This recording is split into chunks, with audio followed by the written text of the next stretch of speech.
Let's turn to business news now with our business editor, Giles Beckford, joining us from Wellington. Giles, Infometrics is predicting house prices will rise by another 17%, a very exact kind of figure, before falling. And a big Chinese bank is looking at spreading its wings in New Zealand. Indeed. Infometrics is an economic consultancy. They're not a bank, so they're not trying to sell you a mortgage, just their expertise. They've been looking at the demand and the expected demand for housing and housing consents, building consents over the next year or so. They're suggesting that it will peak at around 40,000 nationally next year. A good deal of that, of course, will be in Auckland, and that will come down to the start of that closing of the gap between the supply and the demand. But in the meantime, it suggests that house prices will go up as much as 17%. And then once that imbalance has been readied and it has been eliminated, or at least been narrowed quite markedly, we can expect to see a fall in house prices. Now, we're not talking about a stumble, we're not talking about a plunge.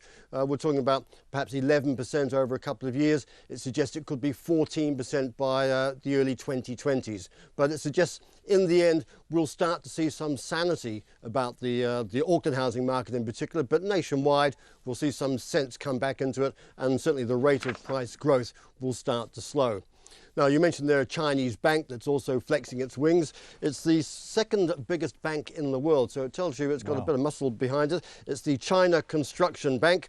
Its parent in China has given the local branch another $140 million to help expand business. Now, they've only been going a couple of years, but they've already got around $400 million in assets. They're reasonably well connected when you've got John Shewan and Jenny Shipley on your board of directors. So from that point of view, we can expect them, I would think, to pop up in a variety of deals. But they won't be too flashy about it. They'll be reasonably discreet, but they'll be financing trade deals, infrastructure projects, which is one of the things they specialise in China. And they've also got some ambitions in the retail banking sector. Now, they're not going to go for bricks and mortar. They'll be looking in due course at some form of digital or electronic platform. And once again, we'll start to see them to become a favourite, I suspect, with the Chinese or the Chinese expatriate population in New Zealand. Yeah.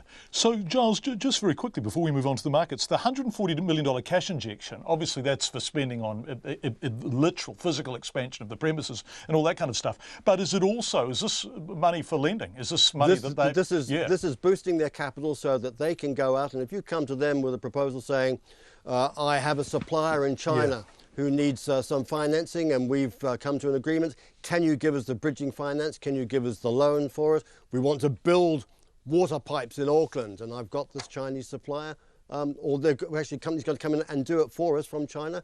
Can you finance them? This is precisely the sort of thing that they'll be involved in. Okay.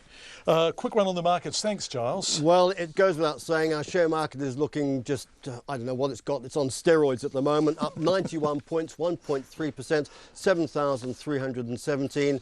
The big stocks, Spark, Sky TV, Sky City Entertainment, all in demand. Yield is the name of the day. The New Zealand dollar, 69.8 US cents, 93.4 Australian. Giles Beckford, our business editor. Thanks so much, Giles. Appreciate it.